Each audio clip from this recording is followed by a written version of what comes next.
আমার যুবক ভাইরা, এখন শুধু একটাই কথাই বলতে চাই, আমার রাসূল আসার ক্ষমতা আছেন তুমি?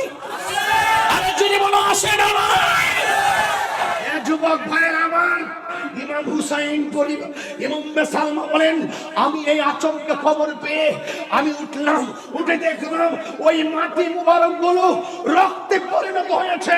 আমি আকাশের দিকে তাকালাম, দেখি বৃষ্টির কণার মতো কি যেন পড়ে। দেখলাম বৃষ্টির কণা নয়, যেন আকাশে বাতাসে দুলুকে বুলুকে ইয়া হুসাইন, ইয়া হুসাইন, ইয়া হুসাইন, ইয়া হুসাইন, ইয়া হুসাইন। শুধু তাই নয়, আমি দেখছি যেন মাটি নয়, যেন পানি নয়, এক একটা রক্তের কণা পড়তেছে।